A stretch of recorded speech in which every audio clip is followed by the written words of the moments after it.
यानी शाहिदीन बताते हैं कि लगभग 3 घंटे से ज़्यादा फायरिंग होती रही और ये रिटेलिएशन में होती रही फायरिंग 3 घंटे से ज़्यादा। आंसू गैस की इतनी बदतरीन शेलिंग थी कि हर तरफ सफ़ेद धुआं था और हम अपने घरों के अंदर भी सांस सही तरह नहीं ले पा रहे थे। और ये भी बताया कि बहुत बड़े पैमाने पर गोलियां चली हैं, गलियों के अंदर गोलियां चली हैं और ये गोलियां जो हैं वो रिकोशिएट होकर, रिकोशिएट कहते हैं गोली जब कहीं से टकराती है और वापस किसी और सिमत में मुड़ जाती है। बाज़ औक़ात पानी पे कभी भी फायर नहीं किया जाता, पानी के ऊपर जब भी कोई गोली चलाता है तो वो गोली के मुड़ने का बहुत बड़ा खतरा मौजूद रहता है। तो इस तरह कोई लोहे का या कोई सख्त जगह जहां पे गोली लगती है, जमीन पे लग के बाज़ औक़ात गोली उठ जाती है, किसी और जगह पे जाके लग जाती है। वो कह रहे हैं जी गोलियां रिकोशिएट होकर भी लगती रही हैं मुख्तलिफ जगहों पे और गोलियों के निशान मौजूद हैं। फिर वो ये कहते हैं कि हज़ारों गोलियां चली हैं, 3 घंटे से ज़्यादा फायरिंग हुई है और पुलिस इस दौरान में ऐलान करती रही है कि कोई भी अपने घर से बाहर ना निकले।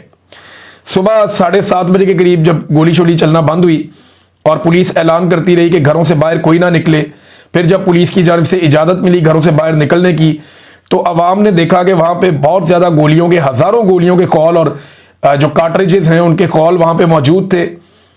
और गुज़िश्ता रात वहाँ पे 5 से 7 हज़ार बंदा तहरीके लब्बैक का मौजूद था, लेकिन सुबह के वक्त वहाँ पे खून के धब्बे तो थे, जगह जगह पे खून के निशानात थे, लेकिन कुछ ज़ख्मी और दूसरे बंदे जो हैं लाशें या ज़ख्मी हमें दिखाई नहीं दिए।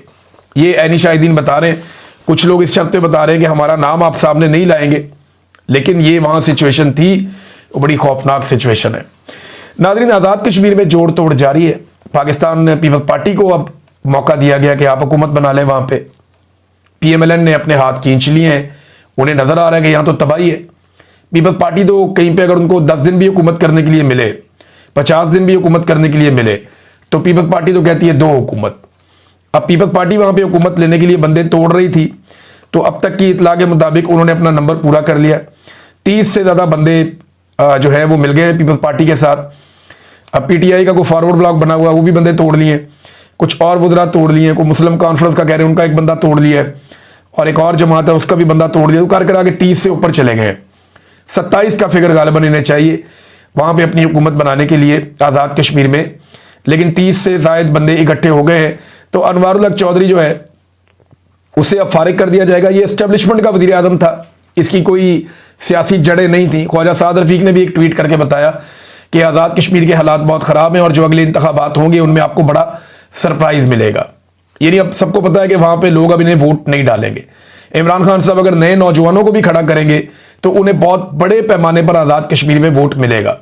जिसका भी हाथ अवाम की नफ्स के ऊपर है उसको पता है कि आज़ाद कश्मीर में अब एस्टेब्लिशमेंट इलेक्शन नहीं जीत पाएगी।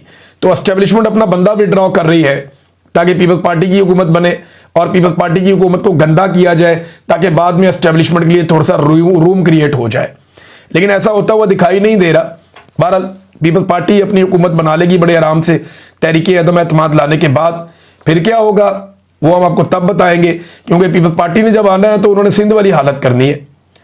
और जो अवामी एक्शन कमेटी है, जो अवामी जॉइंट एक्शन कमेटी है, वहाँ पे वो फिर खड़े हो जाएंगे, वो फिर एहतजाज करेंगे कि जनाब बजट हमारे ऊपर खर्च करो, हमारा ख्याल रखो। और पीपल्स पार्टी उनके साथ मिलने की कोशिश करेगी और वफाक के ऊपर कहेगी जनाब आप काम क्यों नहीं कर रहे, हम इनके साथ मिल रहे हैं। ये भी बड़ी 2 नंबरी होगी। एक नूरा कुश्ती PMLN और पीपल्स पार्टी मिलकर आज़ाद कश्मीर के अंदर लड़ने जा रहे हैं। ये आप देखिएगा, ये होता हुआ आपको दिखाई देगा, मैं आपको साथ साथ रिपोर्ट करूंगा। नादरीन, स्मोक के हवाले से लाहौर की दोबारा रिपोर्ट आई है। लाहौर पूरी दुनिया में सबसे ज़्यादा आलूदा शहर है, जहरीली हवा है उसकी। ये देखें, हमारी नस्लों का मामला है, उनके मुस्तकबिल का मामला है, बच्चों के और बुजुर्गों का मामला है, उनकी सेहत का मामला है। इसमें ना सबको अपना अपना किरदार अदा करना पड़ेगा। कोई हुकूमत अकेली ये नहीं कर सकती, चाहे किसी की भी हुकूमत हो। और ये हम सबकी जिम्मेदारी भी है कि हमारी आने वाली नस्लें सेहतमंद हवा के अंदर सांस लें। ये बरतानिया के अंदर जो है स्मोक होती थी, आलूदगी होती थी बहुत, फिर इन्होंने पॉलिसीज बदली, उन पॉलिसीज के ऊपर सख्ती के ऊपर अमल दरामद करवाया और इनकी आबो हवा साफ हो गई। तो पाकिस्तान में क्यों नहीं हो सकता? पाकिस्तान में हुकूमत को अपनी तरजीहात बदलनी पड़ेंगी और तमाम लोगों को मिलकर जोर लगाना पड़ेगा, अपना अपना किरदार अदा करना पड़ेगा। ये स्मोक पहले नहीं होती थी, लेकिन अब है और बदकिस्मती से बढ़ती जा रही है। तो हमें सख्त कवानीन बनाने पड़ेंगे, उन पर सख्ती से अमल दरामद करना पड़ेगा। हुकूमत को अपनी तरजीहात बदलनी पड़ेंगी। और ये याद रखिएगा, हुकूमत अकेली ये नहीं कर पाएगी, आप सबको अपना किरदार अदा करना पड़ेगा। हुकूमत किसी की भी हो, ये जो जहरीली हवा है इसका नुकसान हमारे बच्चों को, हमारी फैमिलीज को, हम लोगों को हो रहा है। आपकी जिंदगी के दिन कम हो रहे हैं जब आप लाहौर में सांस लेते हैं। लिहाजा इसके लिए सबको अपना रोल प्ले करना चाहिए और हुकूमत को जंगी बुनियादों पर इसके लिए इकदाम हर हाल में करना होंगे। नाज़रीन, एस्टेब्लिशमेंट ने मुख्तलिफ लोग लॉन्च किए हुए हैं, वो आते हैं और आकर कोई ना कोई नई कहानी सुना देते हैं। देखिए, एस्टेब्लिशमेंट से खबर लेना कोई बुरी बात नहीं है। आप पुलिस से ले सकते हैं, ISI से खबर ले सकते हैं, किसी और एजेंसी से ले सकते हैं, सेक्रेटेरिएट से ले सकते हैं, किसी ब्यूरोक्रेट से ले सकते हैं। आपके सोर्सेज होते हैं, आप कहीं से भी खबर ले सकते हैं। तो मीडिया खबरें बहुत पुराना एस्टेब्लिशमेंट से ले रहा है, अभी भी लेता है, उन्हें वेरीफाई करता है, चलाता है। हम भी ये काम करते रहे और अभी भी जो लोग करते हैं गलत नहीं करते। आप खबर लें, उसको वेरिफिकेशन करें, उसको देखें, उसको आप चलाएं, कोई प्रॉब्लम नहीं है। लेकिन आजकल मैं देख रहा हूं कुछ हमारे जर्नलिस्ट हैं वो डाकिया का किरदार अदा कर रहे हैं, यानी वो धमकी लगा देते हैं एस्टेब्लिशमेंट के बिहाफ के ऊपर। एस्टेब्लिशमेंट के बिहाफ के ऊपर जो है वो कोई भी स्टेटमेंट जारी कर देते हैं, कोई भी बात कर देते हैं, चाहे उसका सरपांव भी ना हो। तो ये जो डाकिए का किरदार अदा कर रहे हैं, ऐसे बहुत सारे कैरेक्टर। अभी एक और कैरेक्टर है, उन्होंने ये फरमाया कि जो बयान आया वो बयान आप ये देख लें कि एस्टेब्लिशमेंट की ये पुख्ता सोच है कि फौज की ना आज की क़यादत ना आने वाली क़यादत कोई भी इमरान खान पर एतबार नहीं करेगा। एस्टेब्लिशमेंट की ये सोच बन गई है कि उन पर एतबार नहीं किया जा सकता, इनको कभी बाहर निकलने का मौका भी नहीं दिया जा सकता, इनके जुराइम इतने बड़े हैं। देखिए, मैं एक बात बताता हूं, एतबार तो एस्टेब्लिशमेंट का खत्म हो गया। ये होते कौन है एतबार करने वाले या ना करने वाले?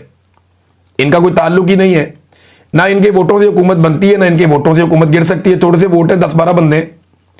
तो जो मिलिट्री एस्टेब्लिशमेंट है उसका एतबार हासिल करने से बेहतर है अवाम का एतबार हासिल किया जाए, जिनके वोटों से हुकूमत बनती है या गिरती है। आइन तो यही कहता है।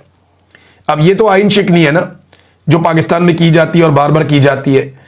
एतबार आज पाकिस्तान किस पर करता है ये इंपॉर्टेंट है, एस्टेब्लिशमेंट किस पे एतबार करती है इंपॉर्टेंट नहीं है।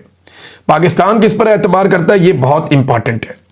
क्या आज पाकिस्तान जो मिलिट्री एस्टेब्लिशमेंट के सबसे बड़े इस वक्त ओहदेदार है फील्ड मार्शल आसिम मुनीर साहब, क्या पाकिस्तान उन पे एतबार करता है, या पाकिस्तान कैदी नंबर 804 जो जेल में बंद है साबिक वजीर आज़म इमरान खान, उन पे एतबार करता है? सादी बात है। ये जो दोस्त ये बात कर रहे हैं वो अपना ट्विटर अकाउंट पकड़ें और उसके ऊपर एक सर्वे कर लें, उन्हें पता चल जाएगा कि पाकिस्तान किस पे एतबार करता है। एस्टेब्लिशमेंट के एतबार करना या एतमाद करने वाली कहानी पुरानी हो गई। अब तो मेरे ख्याल में एस्टेब्लिशमेंट को मुज़ाकरात करने चाहिए इमरान खान साहब से, और उन्हें यकीन दहानी करवानी चाहिए कि आइंदा वो सियासत में कोई किरदार अदा नहीं करेंगे। अब तो एस्टेब्लिशमेंट ने फैसला करना है कि उन्होंने अपना जो घिनौना किरदार है पाकिस्तान की सियासत के अंदर अपने हलफ की खिलाफ वर्जी करते हुए जो वो करते हैं, वो किरदार कब खत्म करना है। तो अपना वो घिनौना किरदार खत्म करें और पाकिस्तान को चलने दें। और पाकिस्तान की आवाम को इस वक्त जो एतबार है वो इमरान खान साहब पे, एस्टेब्लिशमेंट पे नहीं है।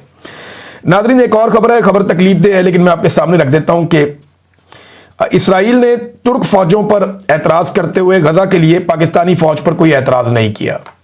यानी जो तुर्की के फौजी हैं उन्हें इसराइल कबूल नहीं कर रहा गजा में, लेकिन पाकिस्तानी फौजियों को इसराइल गजा में कबूल कर रहा है, यानी उनके ऊपर कोई एतराज नहीं है। ये वाईनेट एक इसराइली जरीदा है, वहां पे भी छपी है और इसमें यह बताया गया है कि गजा के लिए तजवीज़ की गई बैनुल अक़वामी इस्तेहकाम फोर्स में इंडोनेशिया, पाकिस्तान और अज़रबैजान के फौजी दस्ते भी शामिल होंगे और मिस्र जो है वो इसको लीड करेगा इन दस्तों को। और इंडोनेशिया पहले ही जो है वो इस मामले में काफ़ी आगे निकल चुका है। इंडोनेशिया का जो सरबराह मुमलिकत है वो किस तरीके से डोनाल्ड ट्रंप से बातचीत कर रहा था कि मैं आपके बच्चों से मिलना चाहता हूँ, और वो बहुत मुश्किल में बेचारा अपने मुल्क में, वो भी आपने देखा। डोनाल्ड ट्रंप मलेशिया गए, वहाँ पे बहुत बड़ी तादाद में लोग निकल आए, डोनाल्ड ट्रंप के खिलाफ उन्होंने एहतजाज किया। ये भी नई चीज़ हम होती हुई देख रहे हैं। तो ट्रंप साहब के लिए मुश्किलात पड़ रही हैं। बहरहाल पाकिस्तान के ऊपर एतबार किया है, यानी उनके खिलाफ कोई बात नहीं की इसराइल ने, और पाकिस्तानी फौजी जो है वो गजा में जाने वाली अमन फोर्स का हिस्सा होंगे, इसके ऊपर किसी किस्म का एतराज़ नहीं आया। जबकि एतराज़ आया है तुर्क फौजियों के ऊपर, और ये खबरें लगातार छप रही हैं कि इसमें जो ये फोर्स जाएगी ये करेगी क्या। अरब मीडिया नेशनल न्यूज़ के मुताबिक मिस्र इस बैनुल अक़वामी इस्तेहकाम फोर्स की क़यादत करेगा। तुर्की के फौजी दस्तों पे एतराज़ है इसराइल को, और अमेरिका की रजामंदी के बाद पाकिस्तान का नाम जो है वो शामिल किया गया है। और ये फोर्स वहां पे काम क्या करेगी वो ये है जी, इसराइली मीडिया के मुताबिक इस फोर्स का बुनियादी काम गजा में दाखिली सलामती और पुलिसिंग को बरकरार रखना, नीज इसराइल की सरहदी सलामती में मदद फराहम करना और असलहे की स्मगलिंग को रोकना होगा। यानी वहां असलहे की स्मगलिंग नहीं होनी चाहिए और इसराइल की जो सरहदी सलामती है उसका तहफ़्फ़ुज़ भी अब इन मुसलमान फौजों की जिम्मेदारी होगी, ये इसराइली मीडिया लिख रहा है।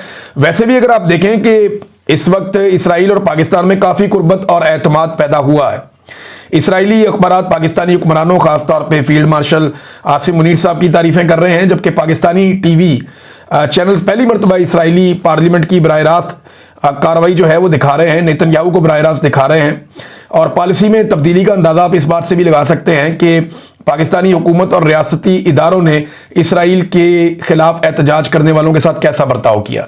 तो काफ़ी बदली हुई पॉलिसी है पाकिस्तान की भी और इसराइल की भी, और काफ़ी कुर्बत हम देख रहे हैं कि वो पैदा हो रही है और इसमें एक एतमाद पैदा हुआ इसराइल और पाकिस्तान के बीच में जो बढ़ता चला जा रहा है। और वो तुर्की वो एतमाद नहीं हासिल कर सका इसराइल का जो पाकिस्तान ने हासिल किया है, क्योंकि तुर्की की फौज को मना किया इसराइल ने और पाकिस्तानी फौज को मना नहीं किया। अब तक के लिए इतना ही, अपना ख्याल रखिएगा अपने इस चैनल का भी। अल्लाह हाफिज।